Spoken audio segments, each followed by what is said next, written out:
Thank you so much for joining Community Connections. This is going to be our new monthly series just for fund holders so that we can meet with you all, let you know what's going on at the Community Foundation, help you with any questions that you may have, how to be really impactful philanthropists. And so it's going to be at 9 a.m. on the second Tuesday of every month.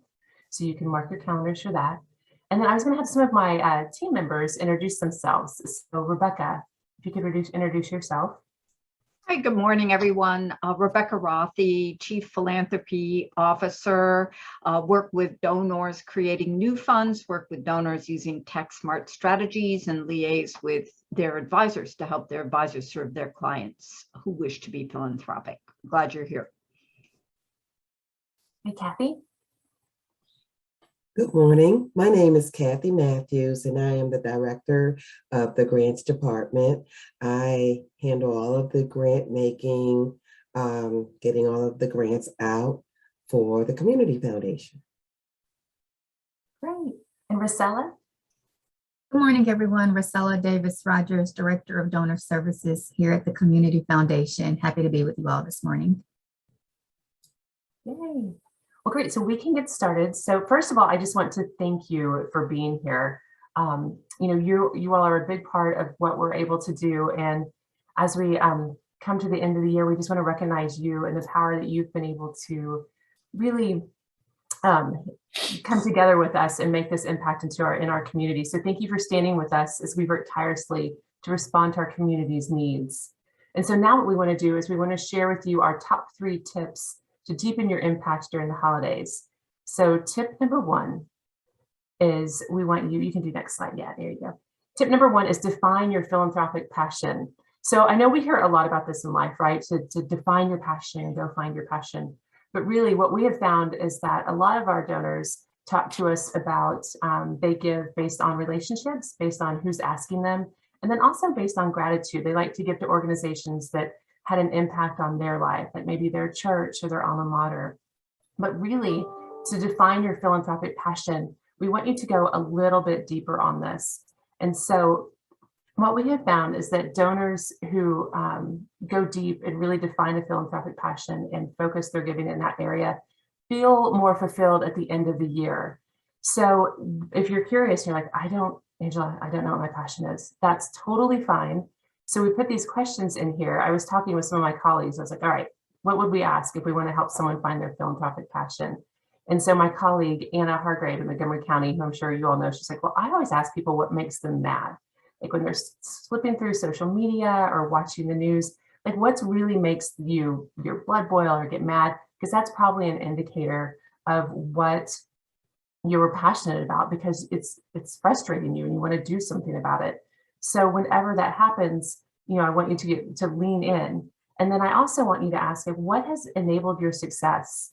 Like maybe you were a scholarship recipient, or maybe maybe you went to an after school program that really enabled your success, and kind of look at it that way. It's a little bit deeper than giving out of gratitude. It's really looking at what kind of difference did an organization make in your life? And how can you now go back and help that same organization or one like it make a difference in someone else's life?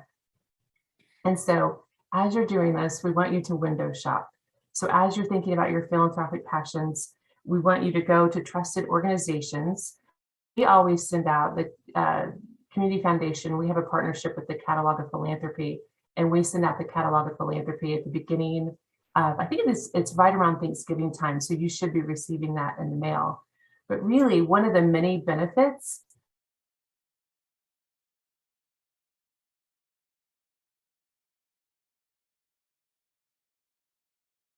actually the past 6 months or so, that really you want to continue to help with COVID recovery and then go deeper on racial equity. I think that's where most of the nation is right now. Hopefully, is kind of looking at what's currently going on and how can we continue to recover from the pandemic and come out even better than we were before. And then how can we go deeper on racial equity, which is music to our ears, because many of you all know that we launched our 10-year strategic vision, Together We Prosper, where we are aiming to close the racial wealth gap and build a region that's equitable, just, and thriving. And so when we hear this, we're like, yes, our fund holders are aligned with us. They want to be part of this and make an impact. And so one way you can do this is really to support organizations with Black and Brown leaders. There's all sorts of statistics around annual giving and endowment around organizations with Black and Brown leaders aren't supported at the same level as organizations with white leaders. So we've recognized this, and as part of our COVID recovery, we committed to supporting. We wanted all of our grantees to have 50% or more be led by people of color. And so if you're interested in a comprehensive list of nonprofits that we supported, I invite you to check out our COVID grant recipients.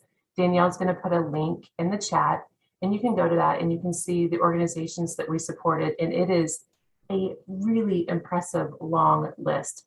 So these organizations do everything from education to addressing hunger, addressing homelessness, addressing domestic violence, all of these things. But you can rest assured that they've been vetted, and you can trust that we know that they're a great organization and you can support them as well. So another thing that you can do that a lot of people, I don't know if they're quite aware of it, because I mean, maybe you are on our website every day, which I totally hope you have it bookmarked and you're on there every day. But we have an amazing news feed on our website. And so if you want to go and learn more, you could even go and learn more about we feature stories about nonprofits, about donors that are really making an impact. And we even have a link to our 2021 strategic plan annual meeting launch that was amazing. I don't know if you all were able to join it, but Tonya and Michelle Singletary and it was just an amazing, amazing event.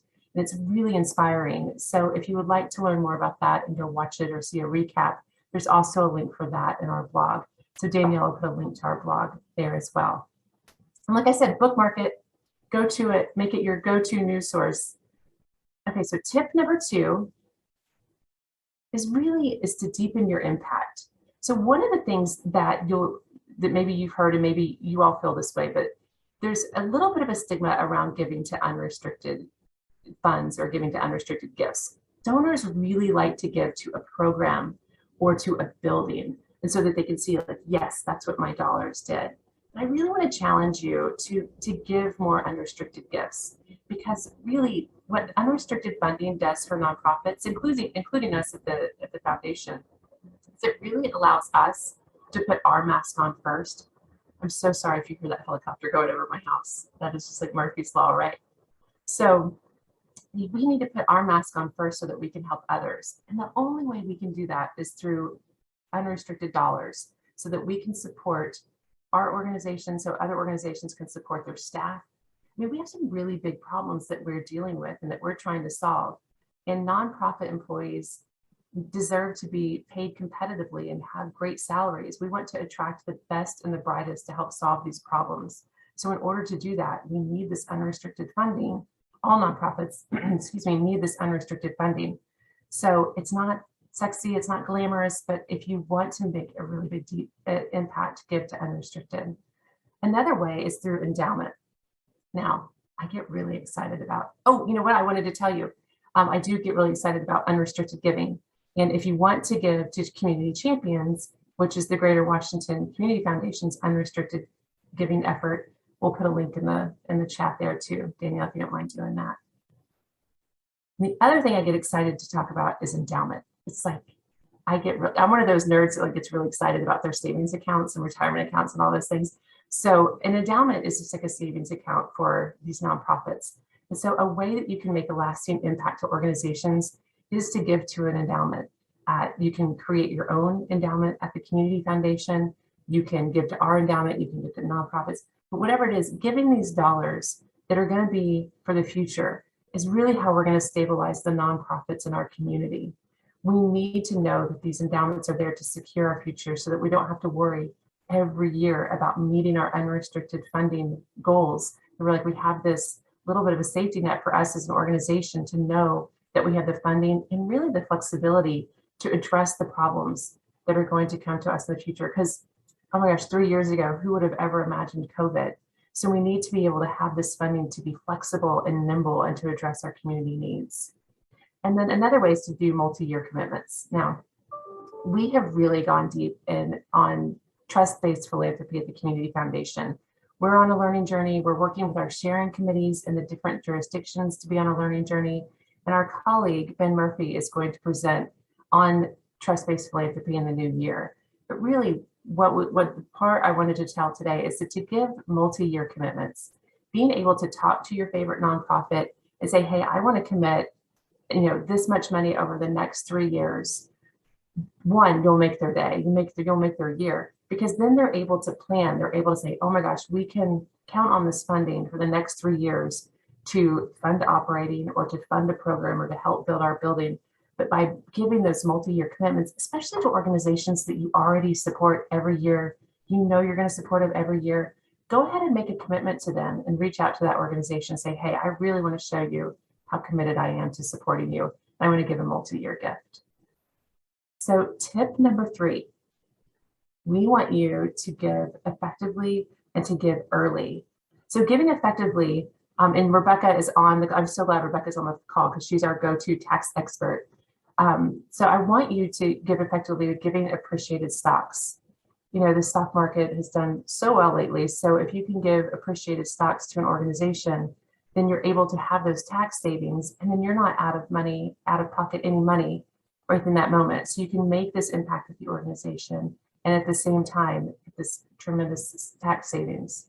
The other thing we advise is if you're over 70 and a half, you can give your mandatory IRA distribution to a designated fund or a field of interest fund, or you can give it directly to a nonprofit. We would prefer you give it directly to the Community Foundation, of course. You could give to one of our partnerships. You could give to support the strategic vision.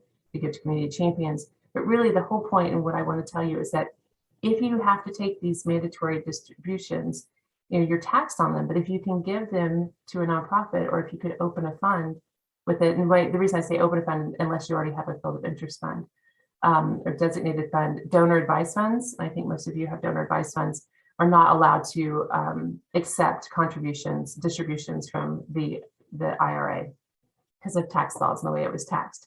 But you can open a new fund, or you can give it directly to a nonprofit, and they can benefit from that. And then and that's another tax saving tip, because you don't have to be taxed on the distribution. And then we want you to make your grants early to ensure they are received by the organization by December 31st. So if you can go, Danielle, to the next slide, that's the one. So these are the dates I want to talk to you a little bit about.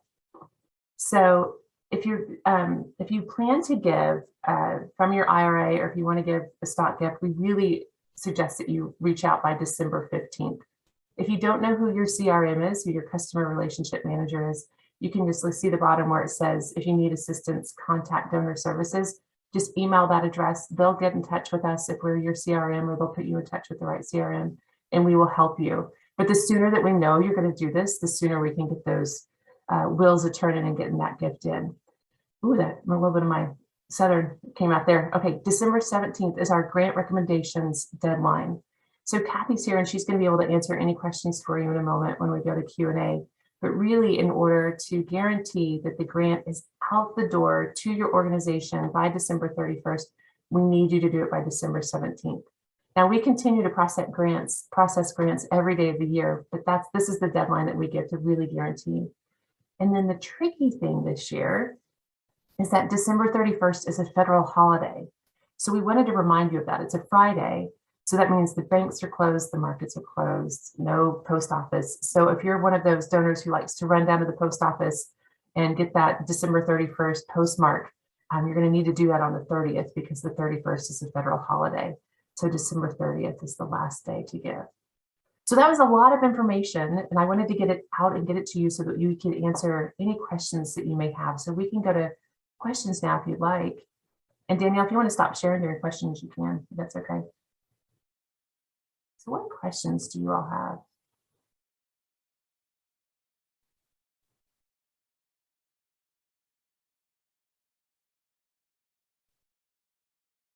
No? Any questions? Any questions from our team that you get typically every year that you're like, oh gosh, I always have donors asking me questions about this?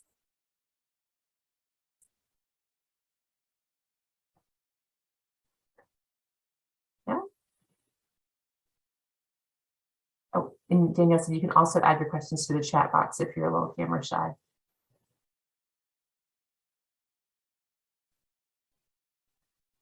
Okay, well, we can talk about next month, if you'd like to talk about next month's event.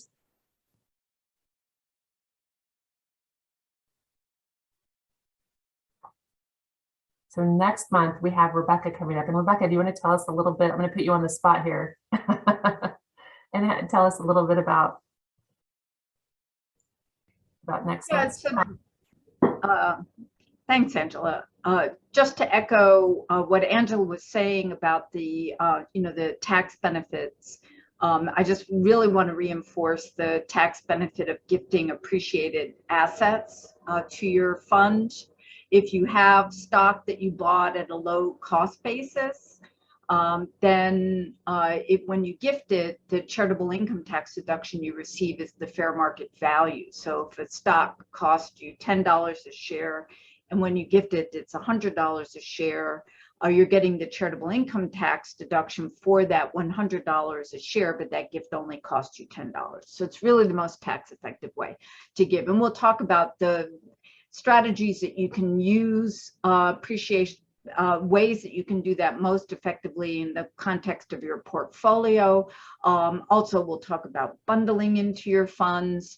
We'll talk about, again, the charitable IRA rollover, and who knows, by that time, we might also have the new tax bill in place, tax and social spending bill, which is the next big ticket item before Congress. And by our next session, if that is passed, then there'll be a lot to share about strategies that you may wish to use before year end, depending on what actually ends up being included in that bill. So stay tuned.